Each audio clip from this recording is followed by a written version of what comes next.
Hello विद्यार्थ्यांनो, आज आपणाला 12वी सहकार या विषयातील प्रकरण पहिलं आणि पहिल्या प्रकरणामध्ये आपण घेत आहोत व्यवस्थापन समिती, त्याचे अधिकार आणि जबाबदाऱ्या. व्यवस्थापन समिती ही अशी एक प्रमुख समिती आहे की ज्याच्या हातामध्ये सहकारी संस्थेचा संपूर्ण कारभार असतो. सहकारी संस्था दैनंदिन पूर्णपणे चालवण्याचा अधिकार सभासदांनी निवडून दिलेल्या या व्यवस्थापन समितीला असतात. आणि म्हणून व्यवस्थापन समितीची ही जबाबदारी आहे की सहकारी संस्थेचा कारभार हा पूर्णपणे त्यांनी चालवला पाहिजे. आणि म्हणून आज इथं आपण हे व्यवस्थापन समिती यांचे जे काही अधिकार आहेत ते आपण अधिकार बघणार आहोत. व्यवस्थापन समितीला सहकारी संस्थेमध्ये कारभार करण्याच्या दृष्टीने सर्वोच्च अधिकार दिलेले आणि म्हणून त्यातले काही अधिकार आपण क्रमाने इथे बघणार आहोत. त्यातला पहिला अधिकार आहे सभासदाबाबतचे अधिकार. सभासदाबाबतचे अधिकार जे व्यवस्थापन समितीला सभासदांना नवीन सभासदत्व देणे हा जसा त्यांना अधिकार आहे तसा त्या सभासदांच्या सभा बोलावणे, त्या सभासदांच्या विनंती अर्जानुसार भाग भांडवलाचं हस्तांतरण करणे किंवा भाग भांडवल सभासदाकडून जमा करणे किंवा एखादा सभासद म्हणत असेल मला तुमच्या संस्थेत सभासद राहायचं नाही, माझा राजीनामा घ्या, तर त्याचा राजीनामा मंजूर करणे, भाग हस्तांतरण मंजूर करणे आणि सभासदाच्या गरजेनुसार विशेष सर्वसाधारण सभा बोलावणे या प्रकारचे सर्व अधिकार अर्थात ही सभासदाबाबतचे सर्व अधिकार हे पूर्णपणे व्यवस्थापन समितीला असतात. आणि म्हणून व्यवस्थापन समिती वेळोवेळी अशा सभा बोलावणे आणि सभासदाशी संबंधित सगळी कामं हे करत असते. हा त्यांचा पहिला अधिकार आहे. तसा दुसरा अधिकार आहे व्यवस्थापन समितीचा, तो म्हणजे सेवक वर्गाची नियुक्ती. सेवक आपण याच्यापूर्वी बघितले. सेवक कुणाला म्हणतो? कर्मचाऱ्यांना. जे कर्मचारी सहकारी संस्थेमध्ये काम करण्यासाठी नियुक्त केलेले आहेत त्या सगळ्यांना आपण सेवक असं म्हणत असतो. या कर्मचाऱ्यांची निवड करणे, त्यांची नेमणूक करणे, त्यांना कामावून काढून टाकणे, त्यांच्या वेतनाचा दर निश्चित करणे, त्यांचं काम पाहून त्यांना बढती द्यायची का पदोन्नती द्यायची हे ठरवणे, त्यांना प्रशिक्षण देणे, त्यांना काम वाटून देणे, कामकाजावर देखरेख ठेवणे या प्रकारचे सगळी कामं करण्याचा पूर्ण अधिकार सभासदाशी या सेवक वर्गाशी संबंधित सर्व अधिकार हा संचालक मंडळाला असतो, व्यवस्थापन समितीला असतो. म्हणून व्यवस्थापन समिती ही प्रामुख्याने या सेवक वर्गाशी संबंधित सगळं म्हणजे कर्मचाऱ्याशी संबंधित, मग कर्मचारी अगदी गेटवर थांबणारा रखवालदार असेल की तो मॅनेजर असेल, या सगळ्यांचे अधिकार हे पूर्णपणे या व्यवस्थापन समितीला मिळतात. आणि म्हणून हा एक त्यांचा अधिकार. त्याच्यानंतरचा तिसरा अधिकार आहे निधी उभारणे. आता हा निधी काय तर पैसा. सहकारी संस्थेला पैसा कमी नाही पडला पाहिजे आणि म्हणून पैसा कमी पडू नये याच्याकरता लोकांच्याकडून ठेवी स्वीकारणे, त्यांच्याकडून कर्ज घेणे किंवा देणग्या स्वीकारणे अशा कुठल्याही मार्गातून सहकारी संस्थेला आपला कारभार करण्याच्या दृष्टीनं आवश्यक असलेला पैसा उभा करण्याचं काम, सहकारी संस्थेमध्ये निधी जमा करण्याचं काम हे व्यवस्थापन समितीला करावं लागतं. तसं व्यवस्थापन समितीचं हे चौथं काम आहे मालमत्ता खरेदी करणे. आता मालमत्ता कोणती असते? सहकारी संस्थेला आपला व्यवहार करण्यासाठी सहकारी संस्थेत जमीन घ्यावी लागते, इमारत लागते, फर्निचर लागते, बऱ्याच वेळा एखादी मोटरसायकल लागेल, एखादी ट्रक लागेल, टेम्पो लागेल. तुमच्या गरजेनुसार सहकारी संस्थेला आपला कारोबार करता यावा या दृष्टीने आवश्यक असणाऱ्या सर्व प्रकारच्या मालमत्तेची खरेदी करणे हा सर्वस्वी अधिकार हा व्यवस्थापन समितीचा असतो.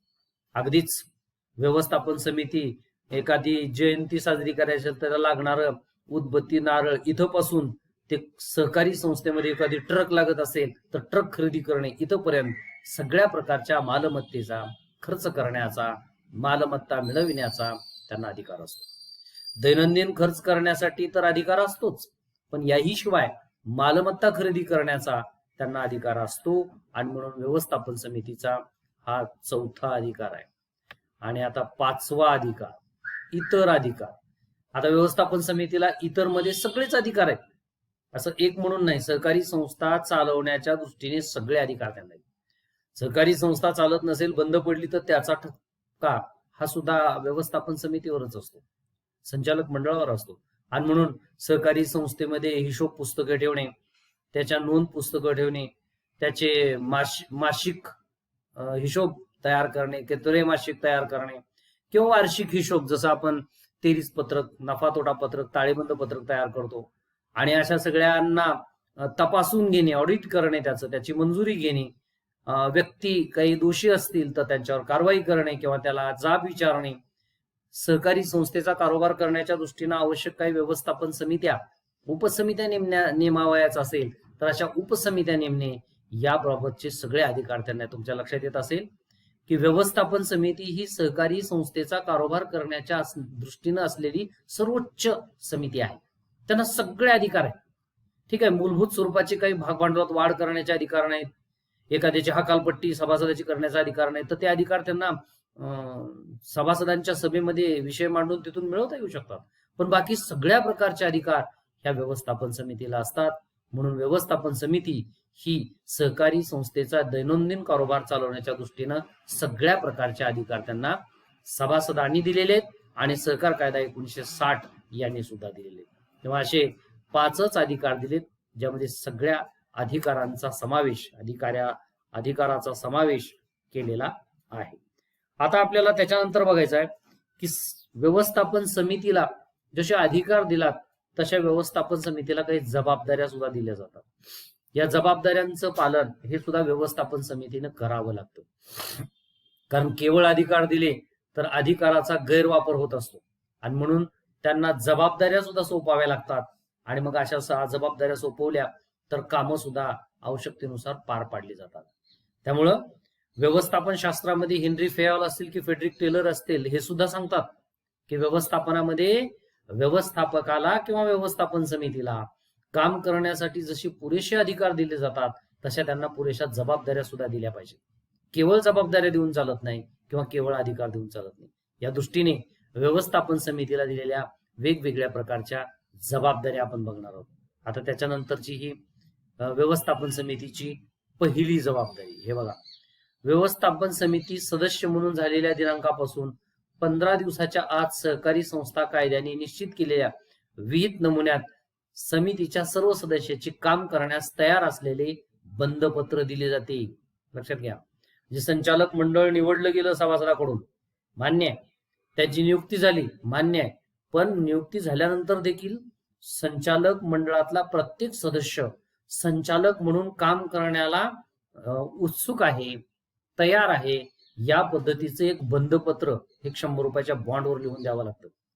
म्हणजे याच्यामध्ये काय उल्लेख असतो की मी सहकारी संस्थेचा संचालक असून ते पद मी स्वीकारलं आहे व या संस्थेशी संबंधित असलेल्या सर्व प्रकारचे काम करण्याच्या साठी मी तयार आहे आणि मी त्याला बांधील असेल. अशा प्रकारचं एका विहित नमुन्यातलं बंधपत्र प्रत्येक संचालकाला तयार करून ते निबंधकाच्या कार्यालयामध्ये जमा करावं लागतं. असं करणे ही संचालक मंडळाची जबाबदारी आहे, व्यवस्थापन समितीची जबाबदारी आहे. त्याच्यानंतरची दुसरी जबाबदारी आहे की व्यवस्थापन समिती सदस्यांनी निस्वार्थी व प्रामाणिकपणे काम केले पाहिजे. अर्थातच की तुम्ही जेव्हा सहकारी संस्थेत संचालक म्हणून काम करायला लागता तेव्हा तुमची काम करण्याची मानसिकता ही प्रामाणिक असली पाहिजे. तुम्ही सहकारी संस्थेत संचालक म्हणून जेव्हा काम करता तेव्हा तिथं तुमची भावना निस्वार्थी असली पाहिजे, कुठलाही स्वार्थ ठेवून संचालक झालं नाही पाहिजे. असं करणं ही त्यांची जबाबदारी.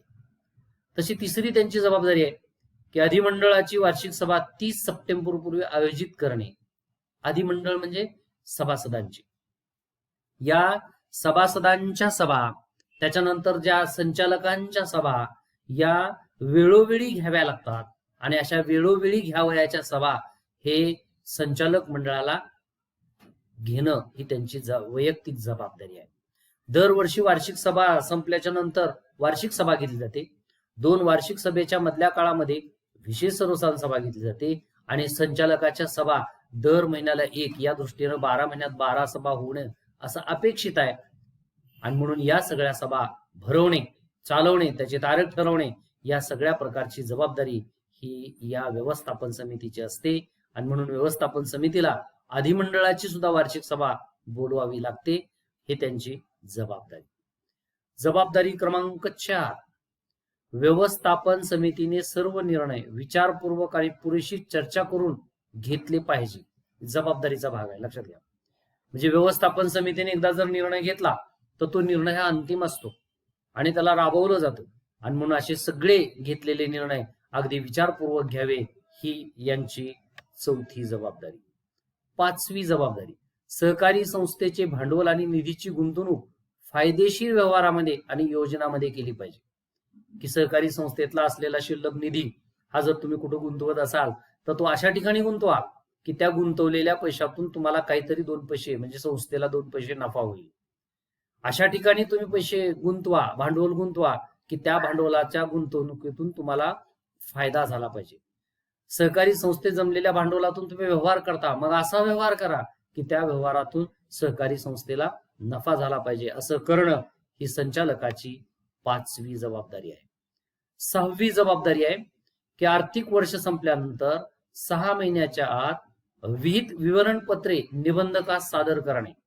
आता विहित नमुन्यामध्ये विवरणपत्रे म्हणजे कोणते, तर ताळेबंद पत्रक असतं किंवा नफा तोटा पत्रक असतं. अर्थात ते 1 महिन्याचं असू शकतं, 3 महिन्याचं असू शकतं, 6 महिन्याचं असतं, 9 महिन्याचं असतं आणि 12 महिन्याचं सुद्धा असतं. तेव्हा अशी सगळी लेखापत्रकं असतात, विवरण आहेत.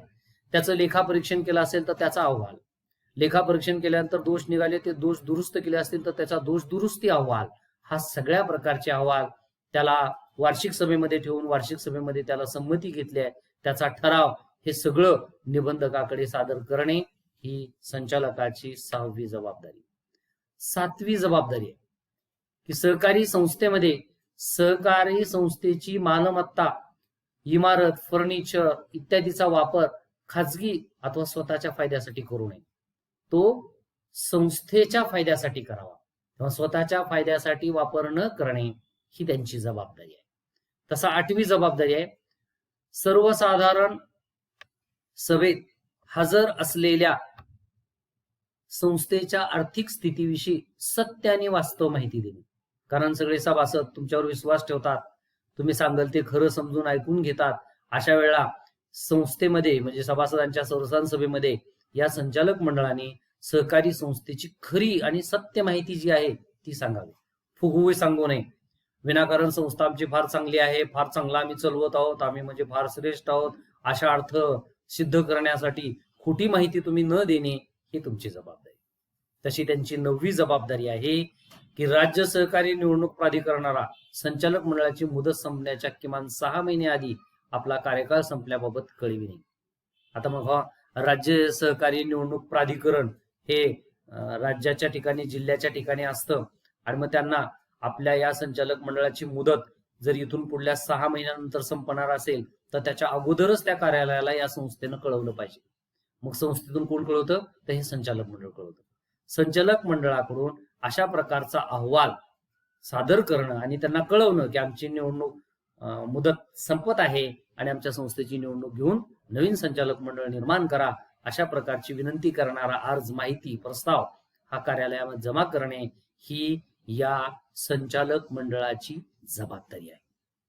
तुम्ही जर झाकून ठेवत असाल, मुदत तुमची संपून गेली आहे, तुम्ही कळवलं नाही आणि मग मात्र अगदी निमूटपणे तुम्ही तुमचा कारोबार चालवत असाल तर अशा वेळा त्या संबंधित व्यवस्थापन समितीला किंवा संचालक मंडळाला दोषी धरून त्यांना त्यांच्या पदावरून बडतर्फ केलं जाऊ शकतं.